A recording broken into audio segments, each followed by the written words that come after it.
Hello everyone! In this digital signal processing and discrete time control tutorial, we will learn how to compute the magnitude and phase responses of digital filters and discrete time systems in Python. The magnitude and phase responses are uniquely called the frequency response of a digital filter. To compute the frequency response, we will use the symbolic Python toolbox called SymPy. SymPy will enable us to symbolically compute the real and imaginary parts of the complex transfer functions. Then, we will use transformations to find Python functions that will enable us to compute the phase and magnitude responses. But before I start with explanations, I need to mention the following. It took me a significant amount of time, energy, and planning to create this video tutorial, as well as more than 400 video tutorials that you can find on my YouTube channel. And consequently, I kindly ask you to press the like and subscribe buttons. Thanks a lot. We will use this example to illustrate the main ideas for computing the frequency response. By the end of this video tutorial, you will be able to generate this graph showing the magnitude response and this graph showing the phase response of this digital filter. So here's our discrete time or digital filter. Over here, yn is the output sequence and xn is the input sequence. N is the discrete time instant. To compute the frequency response, we need to derive the transfer function corresponding to this filter. For that purpose, we apply the z-transform to this equation. After applying the z-transform, we obtain this equation, where in this equation, this notation is the z-transform of y of n, and this notation is the z-transform of x of n. Taking into account that the z-transform of the delayed signal is given by this expression, that is, the z-transform is equal to z to the minus 1 x of z, and by substituting this expression in this equation, we obtain this equation. This equation can be written like this, and consequently the transfer function looks like this. H of z is the transfer function. To compute the frequency response, we need to substitute z with e to the power j omega, where omega is the digital frequency. By substituting z with e to the power j omega in this equation, we obtain this equation. In my previous tutorial, whose link is provided in the description below this video tutorial, I explained how to compute analytical formulas for the magnitude and phase responses of this transfer function. This equation represents the magnitude response. And this equation, or better to say these two equations, represent the phase response. These two formulas will be used to double-check the results obtained by using the Python script that we will present in the sequel. Okay, let's start with Python implementation. Here's the plan. First, we will use these two analytic formulas to compute the magnitude and phase response in Python. The obtained results will serve as a baseline, and they will be used for comparison between this analytic approach and the symbolic approach that we will explain in the second part of this video tutorial. First, we need to import the NumPy library. Then, we import the complete SymPy library. And finally, we import the plotting function. Next, over here, we define the symbolic digital frequency. W is actually our omega.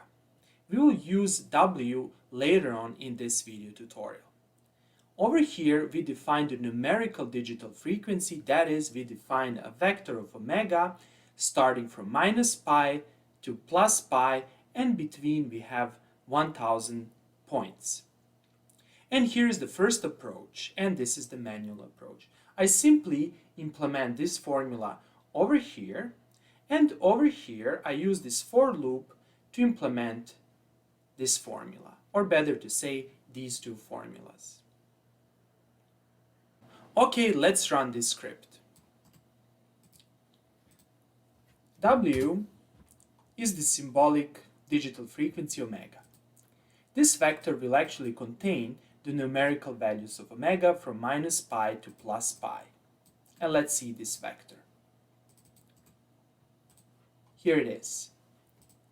Then, these two vectors are used to store the magnitude and phase responses. Over here, we directly compute the magnitude response, and let's see the result.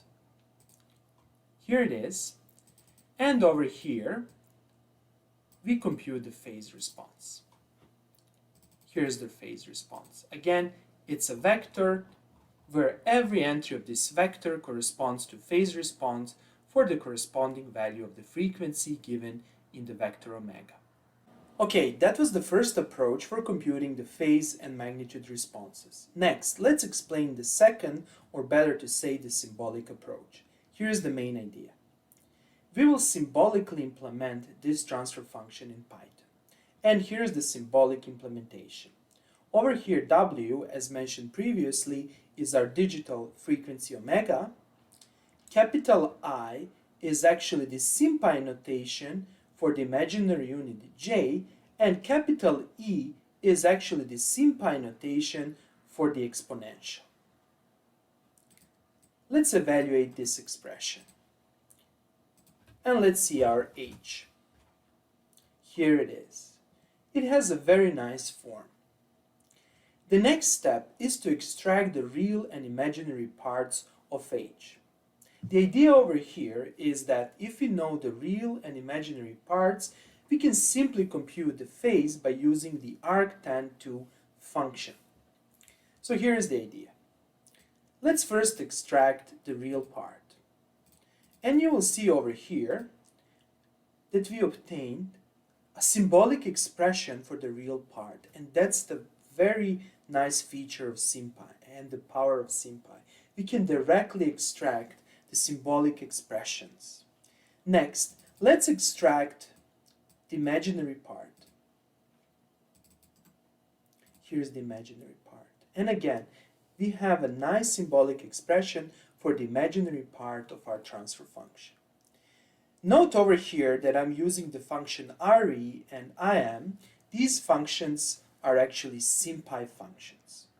Next, we will use the Python function, or better to say SymPy function called lambdify.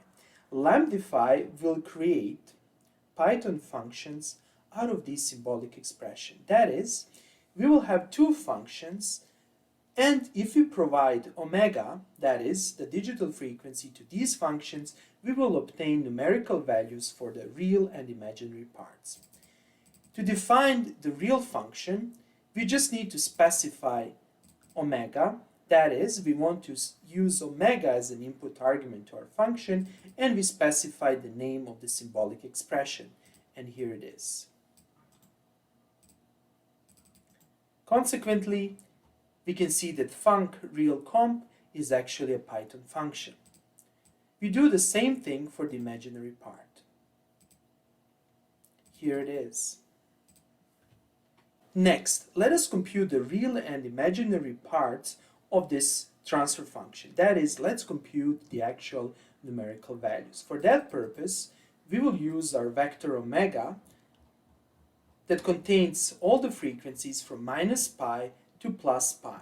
You can see minus 3.14 over here, and over here plus 3.14. And now here comes the power of Python. We can specify the complete vector to this function, and the Python will know what to do.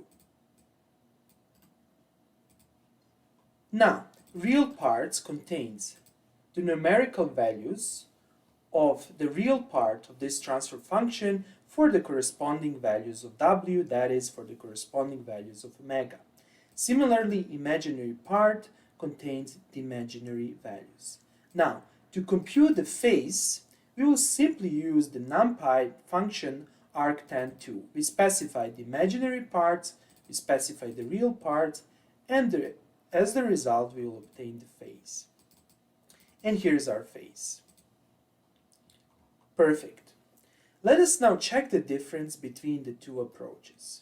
Note that this vector, phase symbolic, is the phase computed by using the second approach, and this vector, called phase first approach, is the vector of phase responses computed by using the first approach.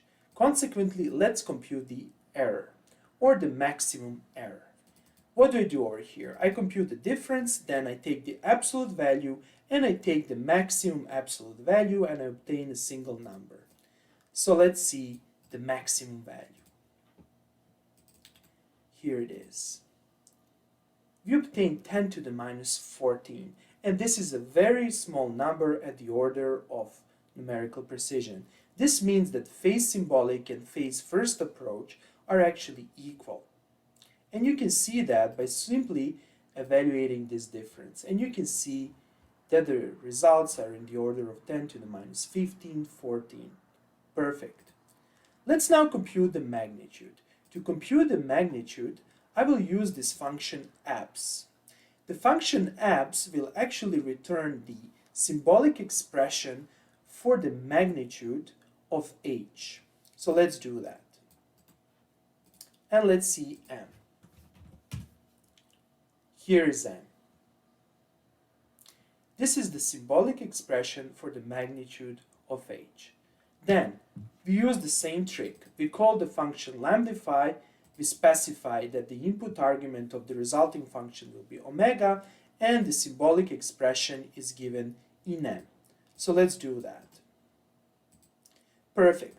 Once we have the function magfunc, we simply specify the frequency vector and we obtain the magnitude response. The magnitude response is stored in this vector called magnitude symbolic. And finally, let's verify two implementations. Magnitude first approach is the magnitude computed by using the formula, and the magnitude symbolic is the magnitude computed by using the second approach. Okay, so let's see the difference. So here I should be very careful. Actually, I need to do something like this.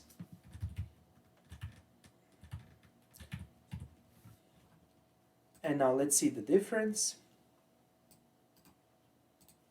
Okay, we can see that the difference is in the order of 10 to the minus 16 or 15. And now let's compute the absolute value and take the maximum absolute value of the error.